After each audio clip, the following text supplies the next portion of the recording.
Cristo. Gostaria de agradecer a confiança deste conselho em me conceder essa bênção, que é de plantar uma igreja ali em João Pessoa. Desafio grande e, como falei, requer muita confiança, né? Sei que já me conheciam, entretanto, para tomar essa atitude, nós sabemos que precisamos ter muita unidade de pensamento e tantas outras coisas. E graças a Deus, Ele tem nos concedido isso, né?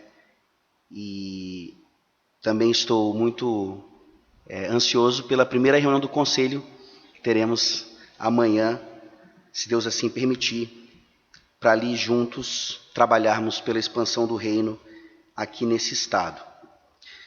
Abramos nossas Bíblias em Mateus capítulo 20.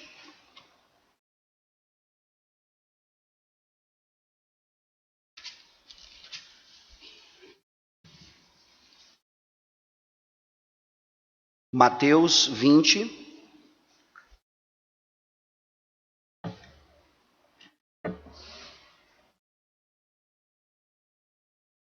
Versículos 1 a 16.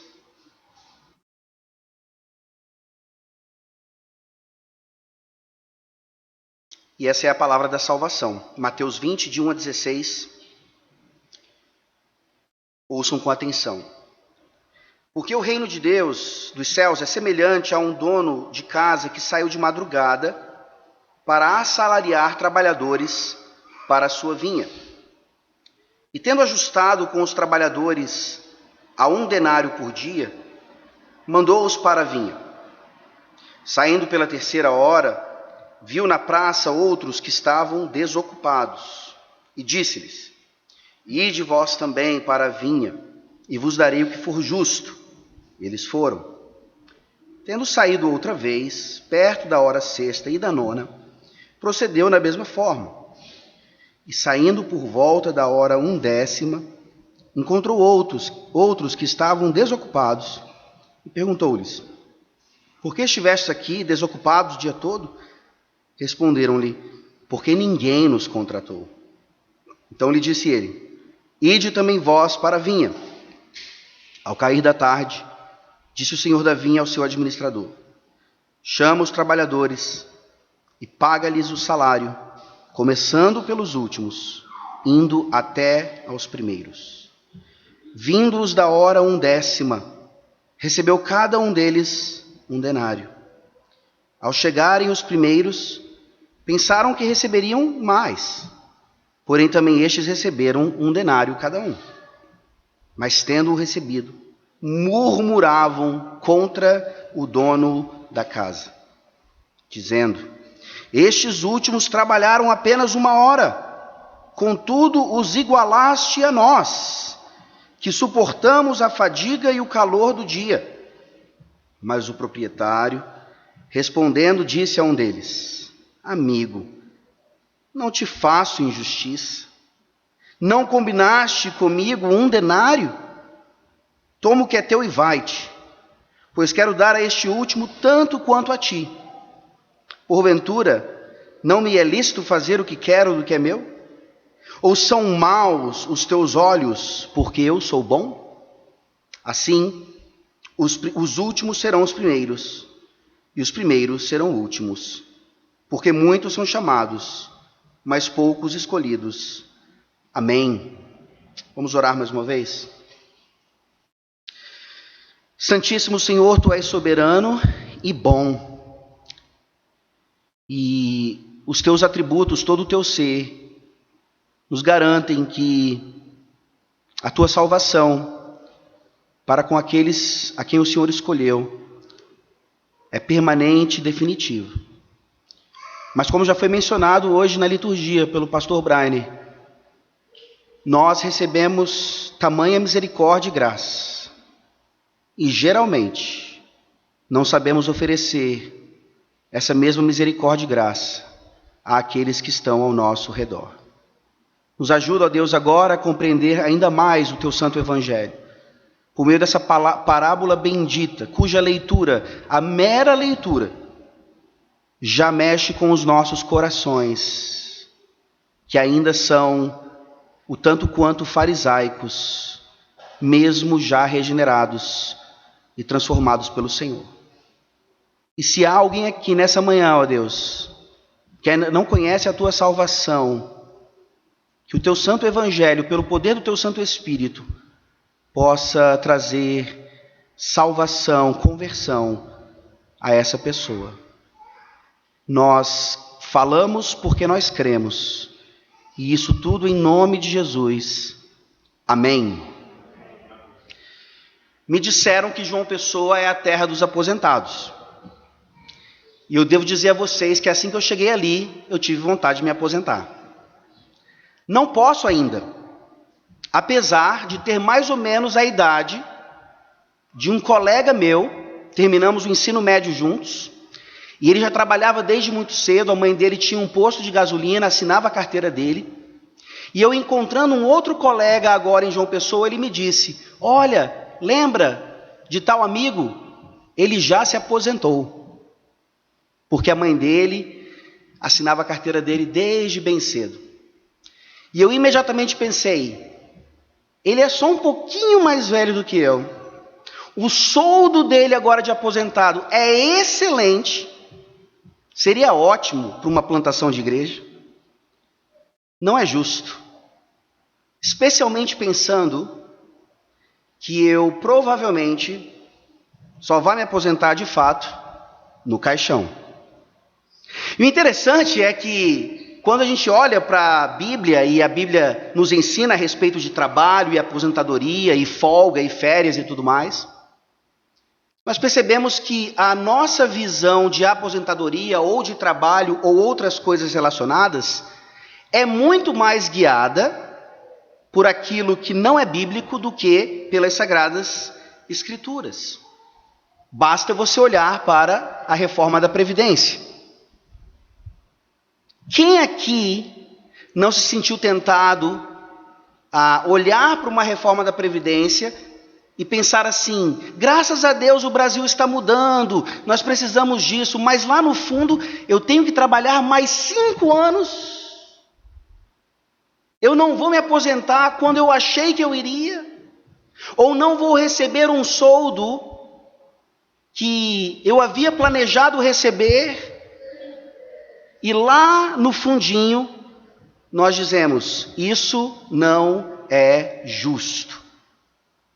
Quais são outras coisas nas nossas vidas, além de trabalho e aposentadoria, que nos fazem dizer, isso não é justo?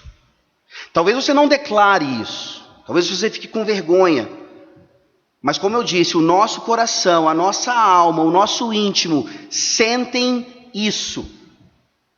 E nós queremos, na verdade, gritar para o mundo inteiro ouvir e para Deus ouvir. Não é justo. Nós estamos diante de uma parábola que vem tratar dos nossos corações exatamente nessa área. E se você perceber essa parábola, ela só acontece aqui em Mateus. E ela segue, ela vem depois de uma passagem muito famosa que acontece nos outros sinóticos, que é a passagem do jovem rico. Mas aqui a passagem do jovem rico, ela termina com um versículo 30, quando nós lemos, porém muitos primeiros serão últimos e os últimos primeiros.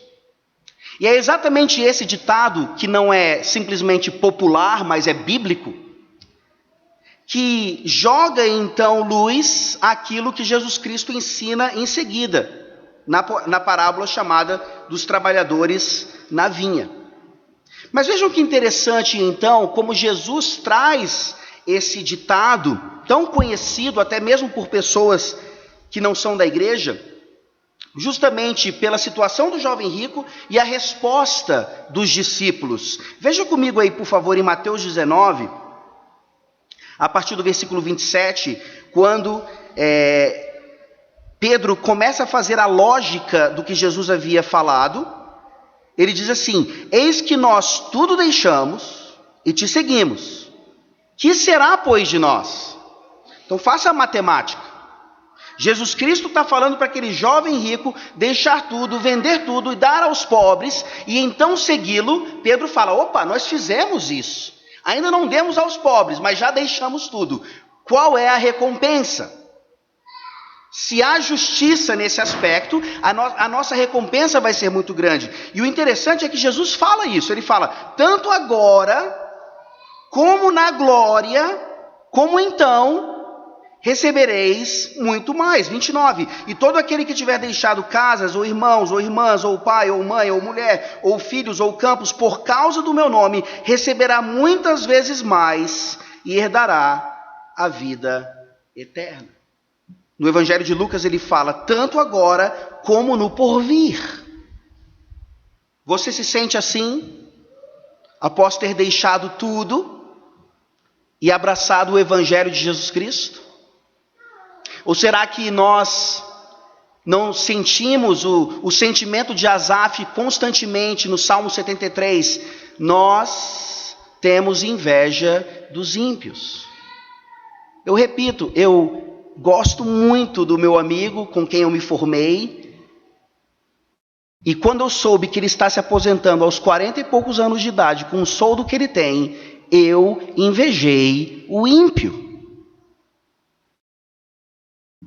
E aqui então, o Espírito Santo nos mostra que para esse meu amigo e para todos aqueles que não estão em Cristo Jesus ainda, há uma esperança enorme, porque os últimos serão os primeiros. E para nós hoje já regenerados, é uma lição maravilhosa, porque essa parábola, como eu falei, apenas a sua leitura nos mostra que nós ainda não entendemos completamente a graça como ela é. Nós recebemos, mas não sabemos compartilhar. Basta você pensar sobre a ideia de graça e justiça. Quando alguém nos faz um mal, nós queremos justiça para aquela pessoa. Justiça. Quando nós fazemos o mal a alguém, não é o primeiro pensamento, justiça sobre nós, mas sim graça e misericórdia. Para os outros, então, justiça. Para nós, graça. E a gente sabe que no Evangelho, nas Escrituras Sagradas, graça e justiça se encontram plenamente.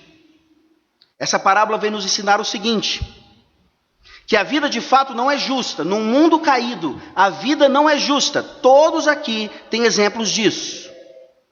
Mas a graça de Deus, ela é justíssima e, melhor ainda, de graça.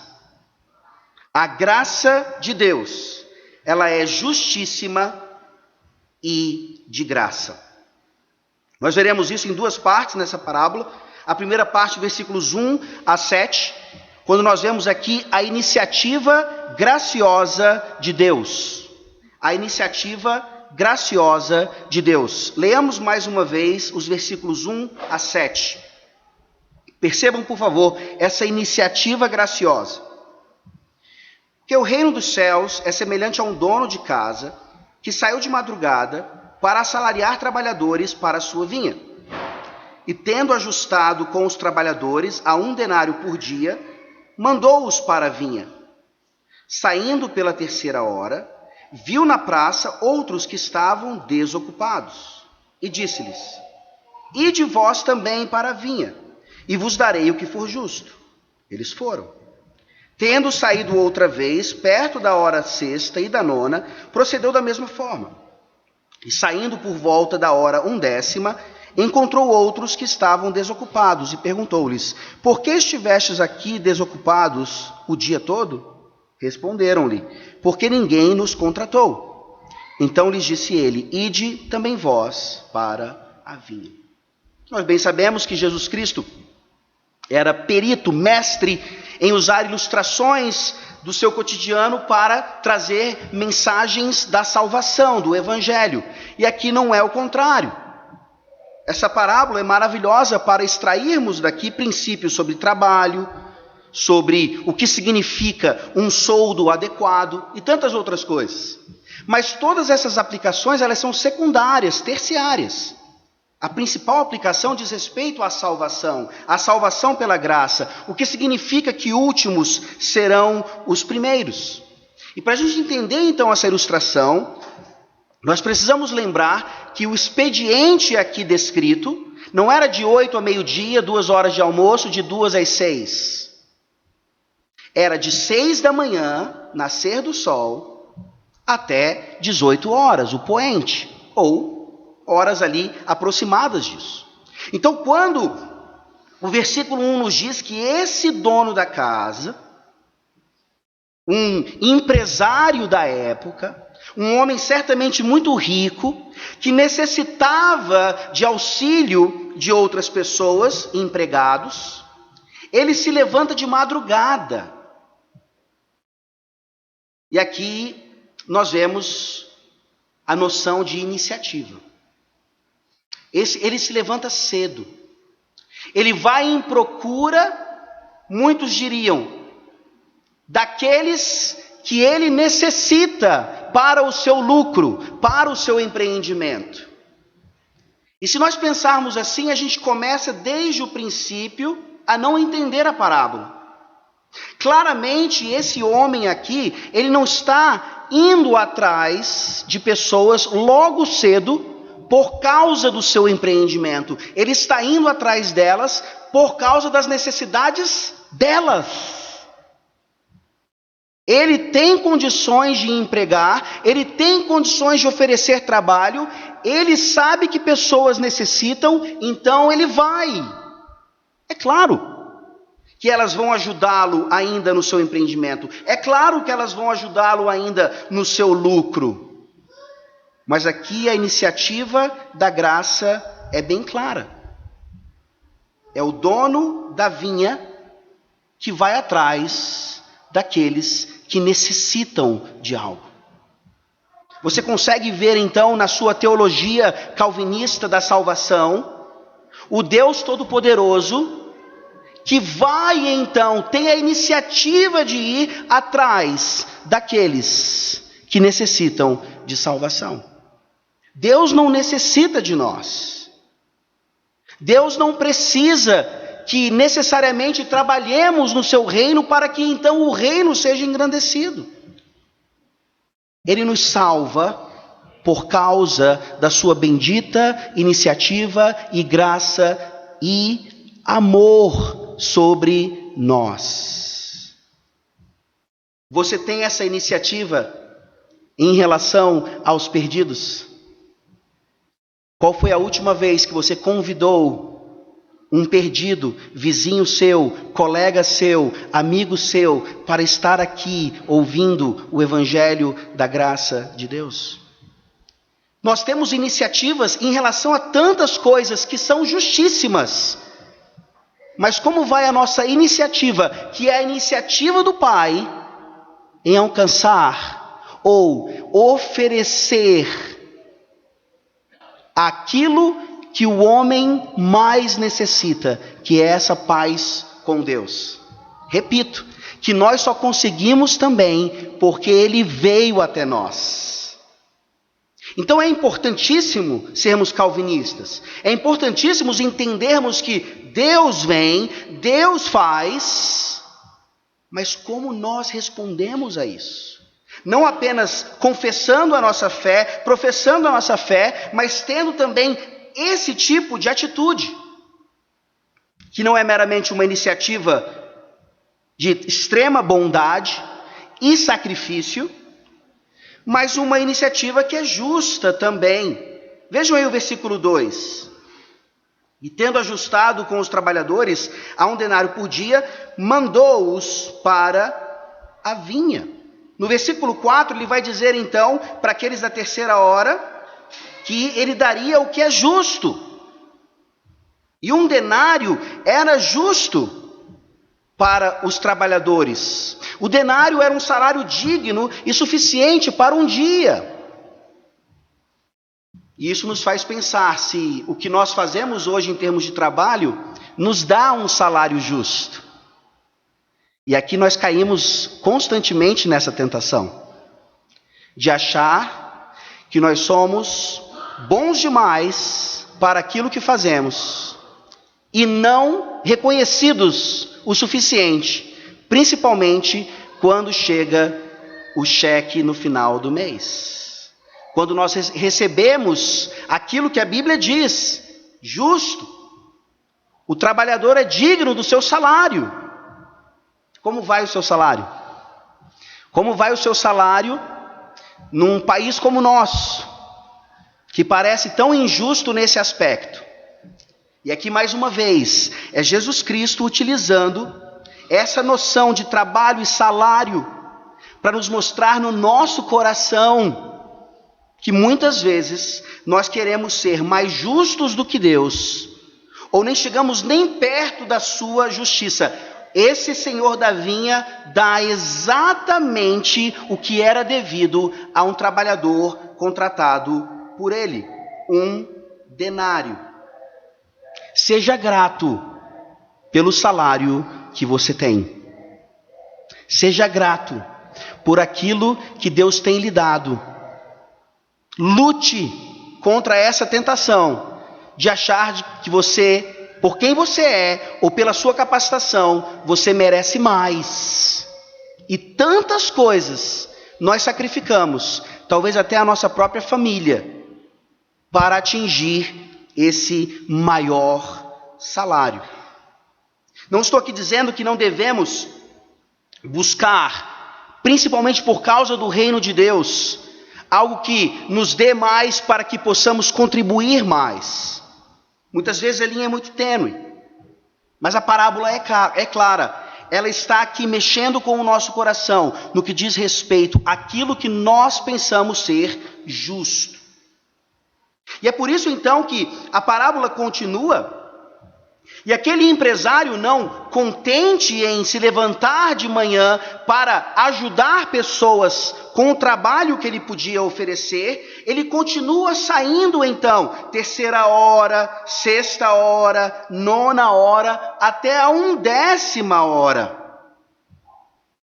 E é aqui onde a parábola começa a ficar bem estranha para o nosso senso de justiça. Porque, com todo respeito aqui a quem é funcionário público, a questão não é especificamente essa, e não é pecado ser funcionário público. E nem estou dizendo que a sua motivação foi essa ao prestar um concurso público. Mas geralmente, principalmente pessoas ímpias, que prestam concurso público, e isso está mudando no Brasil, vamos ver como será agora, daqui para frente, se tantas pessoas assim vão querer ser funcionárias públicas. O concurso público parece ser igual a trabalhar menos possível e ganhar o máximo possível. Menos horas, soldo maior. Aposentadoria garantida com o soldo completo. As Escrituras Sagradas estão nos mostrando, nessa parábola, que homens que trabalharam mais vão ganhar o mesmo que homens que trabalharam apenas 1 hora. A primeira impressão, até o versículo 7, principalmente devido à resposta desses homens, quando o senhor da vinha pergunta: por que estivesses aqui desocupados o dia todo? Eles dizem: por que ninguém nos contratou? Então lhes disse: ide também vós para a vinha. A primeira impressão aqui deveria ser: como esse homem é justo e bom. Ele está empregando pessoas, ele está dando dignidade a pessoas, principalmente líderes, homens, sacerdotes do lar, que são os primeiros, os primordiais, provedores do seu lar. Esse homem é um modelo para uma sociedade, obviamente, sempre baseada em trabalho, demanda e atingir necessidades. Mas fica no ar exatamente essa ideia. A preparação aqui, então, desses primeiros versículos, não para um mero entendimento de que esse homem é bom e nós deveríamos seguir o seu exemplo, mas como é que ele vai resolver isso? Porque essa bondade no final das contas, não parece corresponder com uma justiça. Até a palavra aqui, desocupado, não nos ajuda muito nesse raciocínio. Claro que não é a mesma noção que nós temos aqui, apesar de ser a mesma palavra no português, mas qual é a sua atitude em relação a um desocupado? Qual é a sua atitude em relação a alguém que não trabalha, ou pelo menos não trabalha o tanto quanto você trabalha? Desocupados não merecem absolutamente nada. Pessoas que ficam aí à mercê do Estado e tantas outras coisas. E é claro que aqui o desocupado não é porque ele é preguiçoso, o desocupado aqui não é porque ele não quer trabalhar, o desocupado aqui é aquele que tem uma real necessidade. Não sabemos exatamente qual era a situação social, taxa de desemprego daquela época. Mas o Espírito Santo está nos dizendo então, esses homens extremamente necessitados, eles são contratados para trabalhar.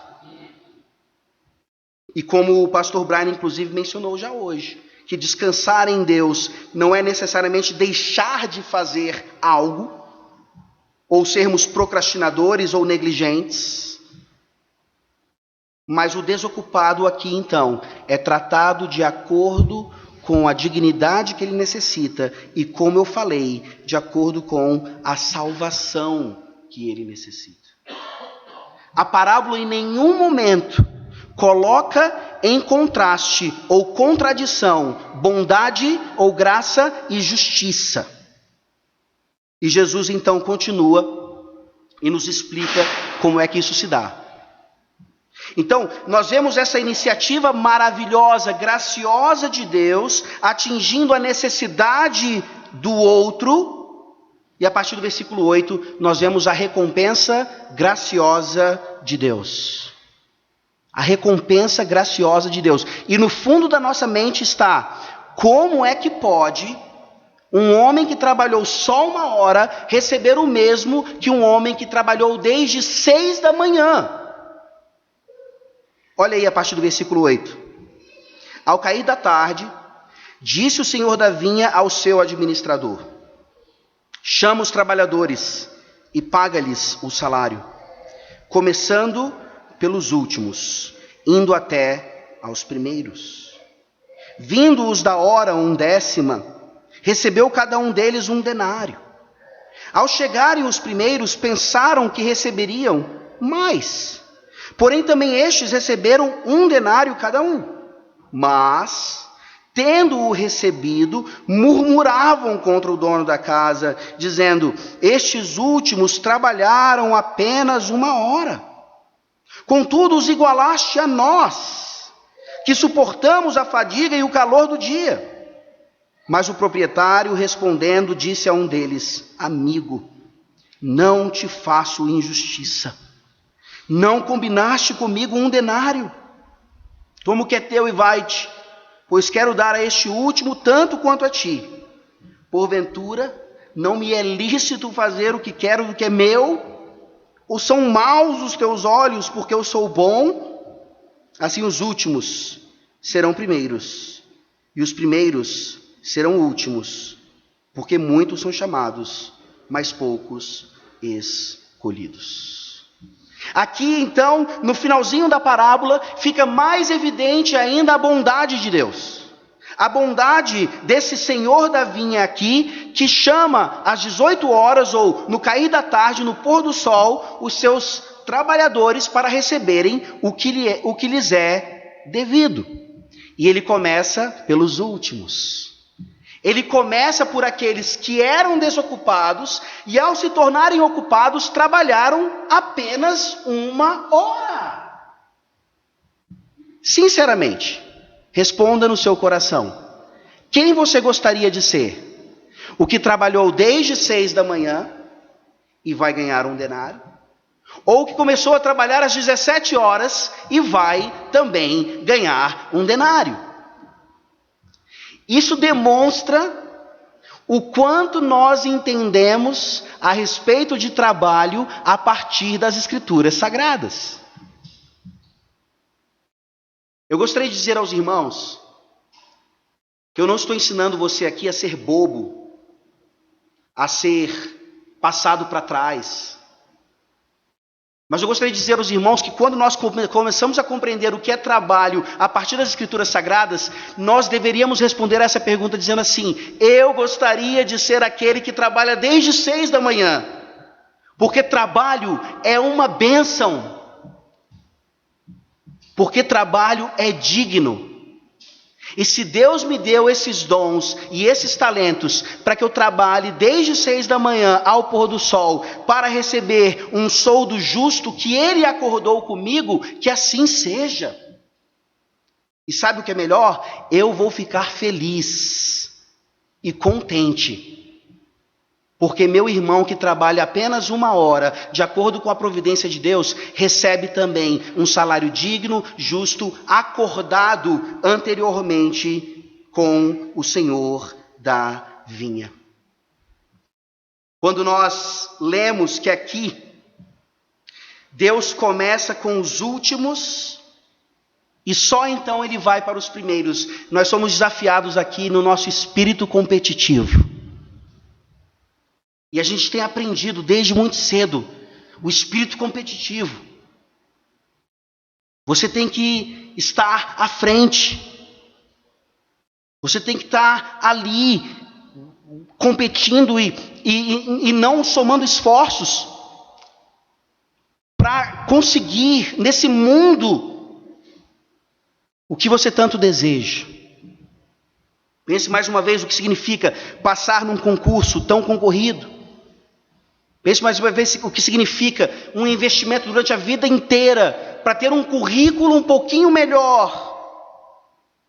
Isso até nos esportes ou em qualquer área da vida, o espírito de competição. Eu preciso ser o primeiro, o segundo lugar é o primeiro perdedor. E nós não sabemos perder, não sabemos confiar na providência de Deus, e achamos que a resposta a isso é então largar tudo de mão. Para que estudar? Para que me formar? Para que ter esse título ou aquele? Basta-se descansar em Deus e confiar nele. Não. São os dois extremos. E se o diabo não consegue nos pegar aqui, no nosso orgulho de competidor, ele vai nos levar então até uma falsa humildade. Espírito de autocomiseração, aqui onde eu acho que não tenho nenhum valor, ou não preciso fazer nada, nunca vou ser qualquer pessoa na vida. Os últimos serão os primeiros, principalmente no que diz respeito à salvação, porque isso reflete a graça de Deus. E não é por acaso que os nossos corações se enchem de alegria. E se você é um pouco mais sentimental, o seu olho começa a lacrimejar quando você vê uma cena de um competidor totalmente preparado para ganhar a corrida. Quando ele para, não vence a corrida, mas ele vai ajudar então aquele outro competidor que não conseguiu terminar a corrida por causa de uma lesão. Bondade. Mas e os anos e anos e anos de trabalho? Você está perdendo uma medalha garantida para ajudar alguém?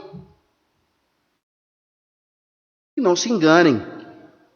Infelizmente, porque o nosso pecado flui do nosso coração, nós sabemos que há competição dentro da igreja. Competição dentro da igreja. Quem é que faz mais? Quem é que aparece mais? Quem é que serve melhor? Quem é que é mais requerido ali do pastor, da liderança da igreja?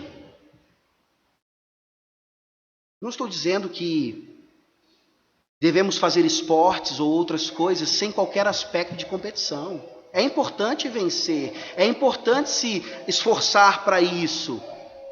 Mas vocês estão entendendo o que eu estou dizendo?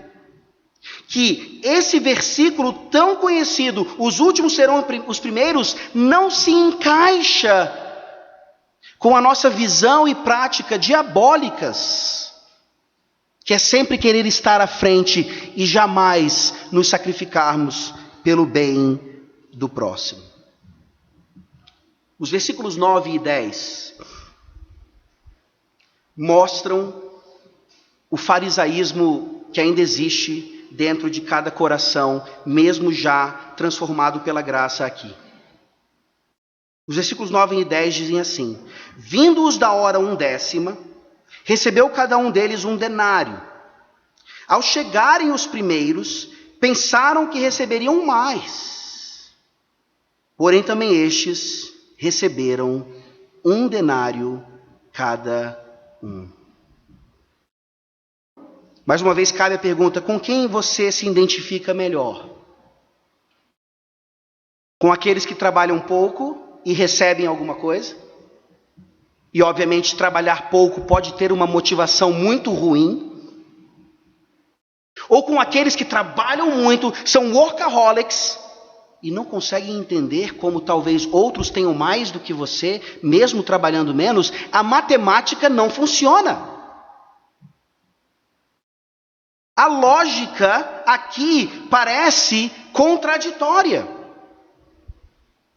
E se isso diz respeito a trabalho e salário, quanto mais a questão da salvação. Com quem você se identifica? Tendo sido salvo pela graça, apesar de sua vida em pecado, pense no seu passado.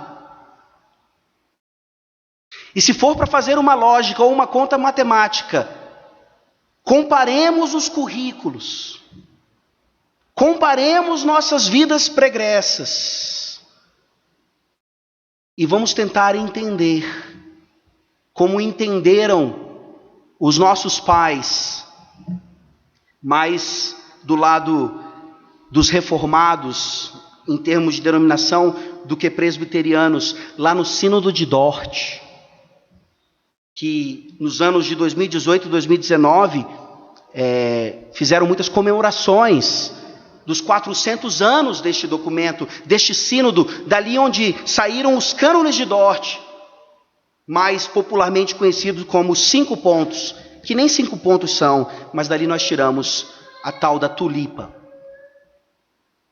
Esses homens estavam lutando contra um pensamento dentro da igreja baseado exatamente nisso, que aqueles que trabalhavam mais pensaram: precisamos receber mais. E você só vai ter a salvação, então, se você responder, se você trabalhar, se você agir, e se você não continuar agindo, você vai perder a salvação. Isso é desesperador. É desesperador. E eu honestamente digo a você, que provavelmente nessa manhã já está livre disso completamente, pelo menos de forma externa ou geral. Eu não consigo entender como um arminiano que pensa essas coisas e vive essas coisas, de fato, consegue passar cada dia na presença de Deus.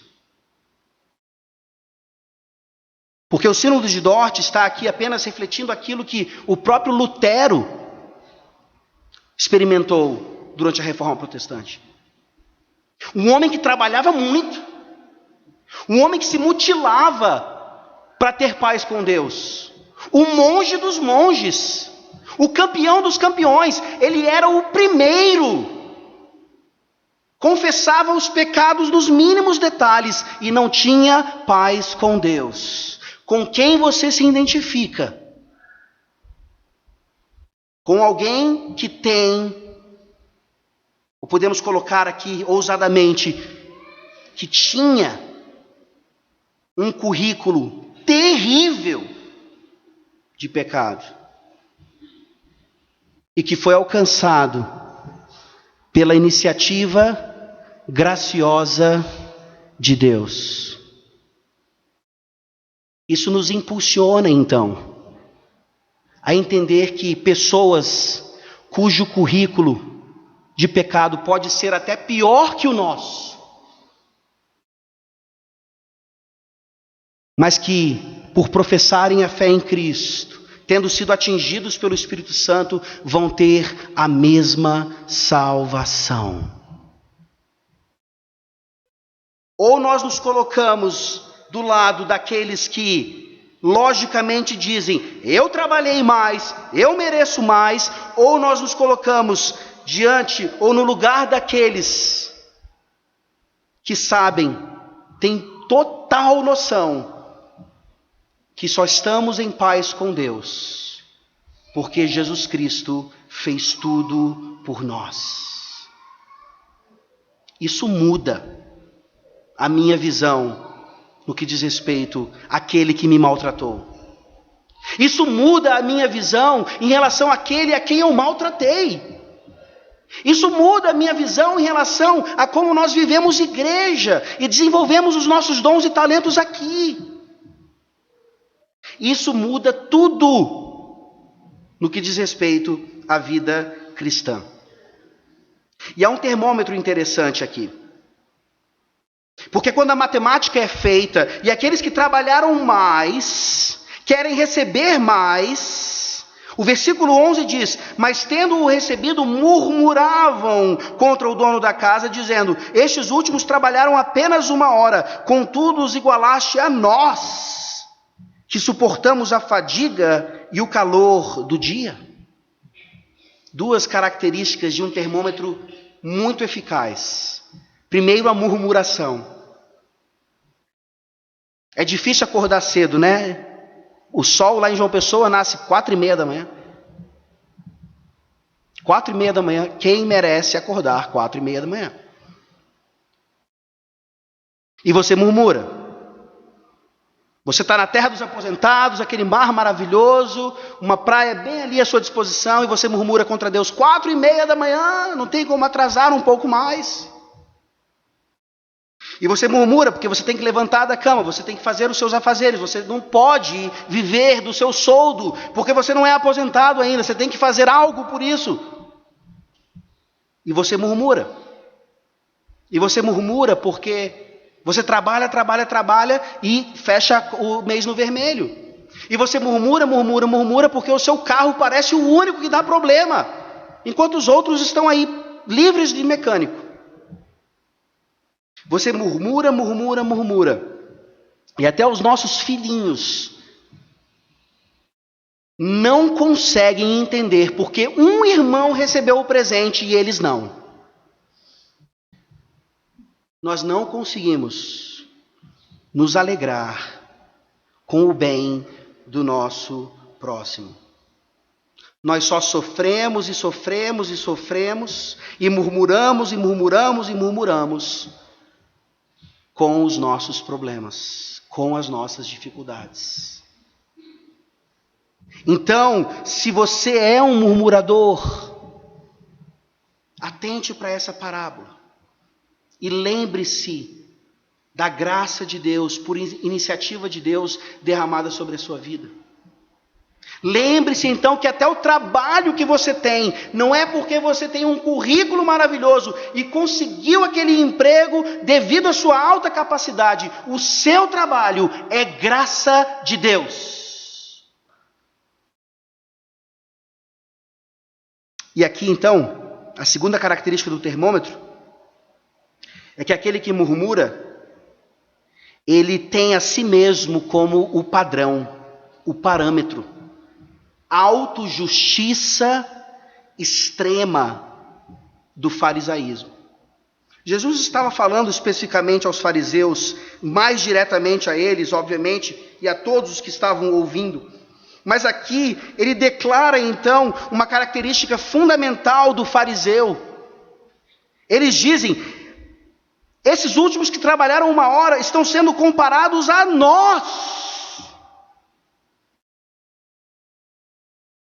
Você tem a ousadia de igualar esse que trabalha tão pouco a mim. E mais uma vez isso pode ser aplicado nas diversas áreas da vida, inclusive na igreja. Pastor, o senhor está beneficiando esse aqui em comparação a mim? Não tem pessoa mais dedicada na igreja do que eu. E aqui, graças a Deus, então, nós lembramos que o padrão e o parâmetro é Cristo. E quando aquele que é mais dedicado e mais trabalha, ele olha para Cristo, ele enxerga a sua insignificância. Se nós não sairmos da pregação do Evangelho, de uma parábola como essa, lembrando que nós somos pó, e que nós não entendemos como é que Deus pega pó como nós e faz alguma coisa em nós e por nós, nós ainda não compreendemos graça e muito menos justiça. E aqui o Evangelho, mais uma vez, nos mostra como é que graça e justiça estão completamente juntos e alinhados. O padrão é Cristo, sempre Cristo. O que Ele fez, o que Ele faz, enquanto homem, como viveu perfeitamente todas as questões relacionadas a isso aqui, e como Ele manifestou claramente isso que nós lemos a partir do versículo 13. O proprietário agora vai responder. E o proprietário aqui, obviamente representando Deus, ele fala: amigo, não te faço injustiça. Não combinaste comigo 1 denário?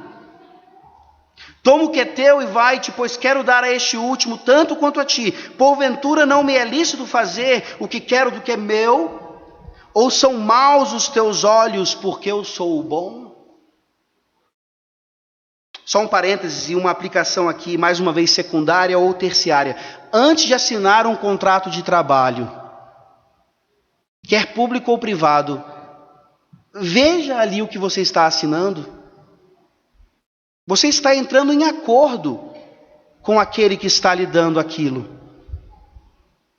E talvez mais para frente, tentado por ideias não bíblicas, você vai querer fazer greve, você vai querer fazer algum tipo de manifestação e lutar pelos seus direitos de trabalhador e tal, e assim por diante. Isso fica para um outro momento, para uma outra pregação ou para uma outra palestra. Mas mais uma vez, uma parábola como essa, nos ensinando sobre salvação pela graça, vem mostrar o nosso coração, como ele ainda é tão ligado àquilo que é meramente terreno e até mesmo diabólico. Aqui, o Senhor da vinha trata aquelas pessoas como amigos, carinhosamente, pacientemente responde àquela acusação injusta, e ele fala então que ele é bom. Ou são maus os teus olhos porque eu sou bom? E aqui nós vemos que Deus nunca erra. Deus sempre faz aquilo que é bom, principalmente para aqueles que o amam. E isso mais uma vez é encorajador para nós, em todos os aspectos da vida. Deus é bom. Isso está claro aqui, mas a nossa malignidade acaba filtrando essa bondade e nós tornamos Deus então mal em não nos dar aquilo que nos é devido. Eu vou pregar hoje, pela graça de Deus, à noite no 3º mandamento, e essa é uma forma de quebrarmos o 3º mandamento, atribuindo a Deus maldade, não confiando plenamente no seu atributo de bondade, de amor, de graça, de misericórdia. E de saber aqui um outro atributo manifestado, que Ele é soberano mesmo. Não me é lícito fazer o que quero do que é meu, é dele. Ele dá como Ele quer. Ele dá e Ele tira. E nas nossas experiências pessoais, nós somos tentados a pensar de que Ele é arbitrário, de que Ele é um tirano, de que Ele está brincando conosco, de que Ele se alegra com essas coisas, de que Ele nos coloca numa situação e depois puxa o nosso tapete. soberania de Deus tem tudo a ver com a sua bondade. E a sua bondade tem tudo a ver com a sua soberania. E Ele é tão bom e tão justo que Ele é capaz de nos chamar de amigo. Amigo. Calma, amigo.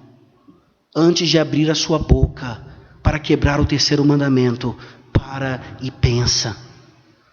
Amigo, entenda o Evangelho de uma vez por todas na sua vida. É por graça e por graça somente. Não só a salvação ou a justificação, mas a santificação, a nossa perseverança, o nosso trabalho, essa igreja, a litorânea, o reino de Deus expandindo. É graça, é graça, é graça. E Ele nos usa. E Ele nos contrata. Ele dá a cada um de nós uma participação adequada nesse engrandecimento do reino. E nós saímos daqui hoje, certos de que o versículo 16 é uma realidade nas nossas vidas e que pode ser uma realidade na vida daqueles que ainda não conhecem a Cristo. O versículo 16 termina: assim os últimos serão primeiros e os primeiros serão últimos, porque muitos são chamados, mas poucos escolhidos. Como é que graça e justiça se abraçam, se não por meio do Evangelho? Se não por meio do conhecimento da cruz de Cristo, onde ali, apesar do arminiano constantemente responder diante da soberania de Deus, ele fala: o meu Deus não é assim, o meu Deus não é injusto, o Deus da minha Bíblia é Deus de amor e de graça. E ele não consegue ser consistente e ver que na cruz do Calvário, ali, pela matemática e pela lógica, de trabalho e recompensa, houve a maior injustiça de todas. Quando o inocente, o justo, o que trabalhou com afinco o tempo todo, que como carpinteiro só fez peças totalmente para a glória de Deus, que não tinha dificuldade em acordar cedo e dormir tarde, principalmente quando olhamos para o seu ministério público, enquanto pregador, enquanto profeta do Senhor, sacerdote e rei. Ele foi julgado e considerado culpado. Trabalhou e teve a recompensa que teve. Se a minha e a sua situação são injustas, então a cruz é a maior injustiça de todos os tempos. E é essa injustiça que nos traz esperança. É no julgamento do Filho de Deus e a sua recompensa, que na verdade não era dele, mas a nossa, onde nós encontramos a graça bendita do Pai, nos salvando de nós mesmos e dizendo: vão, e sem dicotomia ou contradição nenhuma, trabalhem pela graça. Exercitem seus dons pela graça. Confiem no que vocês foram chamados para fazer hoje. Na graça. Pois quem te sustenta do nascer do sol até o pôr do sol, e principalmente quando estamos dormindo, é a graça do Senhor. E eu quero dizer para você, talvez nessa manhã, que esteja na hora 1/10, 11ª, é a hora final. Você precisa vir e trabalhar na seara do Senhor. Talvez esse convite não seja muito atraente, apesar da parábola mostrar isso. Mas trabalhar aqui na vinha do Senhor significa esse descanso do Salmo 37. É o descansar enquanto carrega pedra. É o saber que aqui no reino de Deus, o seu trabalho não é em vão, por causa da graça de Deus. O reino vai se consumar. E antes disso, você precisa receber esse convite maravilhoso. Venha trabalhar descansando, ou descansar trabalhando na vinha do Senhor. Confie na sua graça e viva o restante da sua vida por essa graça maravilhosa. Não há recompensa ou salário melhores, principalmente quando chegarmos no porvir. Responda positivamente. Talvez seja a última hora para isso. Vamos orar. Senhor Deus maravilhoso, obrigado pela sabedoria da Tua palavra. Os Teus pensamentos não são os nossos pensamentos. Os nossos caminhos não são os Teus caminhos. Isso fica evidente todas as vezes que abrimos a Tua palavra e somos mais uma vez convencidos do nosso pecado, das raízes pecaminosas que ainda estão em nosso coração. E quando somos lembrados que questões cotidianas da nossa vida, trabalho, salário, aposentadoria, são tratadas por nós, não à luz das Escrituras, mas à luz das cosmovisões seculares. Ó Senhor Deus, nos ajuda a entender essa parábola, principalmente no que diz respeito à salvação. Fomos lembrados hoje que somos salvos exclusivamente pela graça. E que esse entendimento, então, se desdobre e se manifeste em uma prática de vida que oferece ao pecador, ao descrente, ao perdido, essa oportunidade de vir trabalhar também na vinha do Senhor e receber o soldo adequado. Se o salário do pecado é a morte, o salário da graça de Deus é a vida eterna. Tende misericórdia de nós e ajuda Alto Branco a experimentar no seu dia a dia essa graça bendita e trabalhando, avançar nessa cidade. Há tantos, ó Deus, tantos que precisam da Tua salvação e de vir trabalhar ombro a ombro conosco. É em nome de Cristo Jesus que nós oramos. Amém.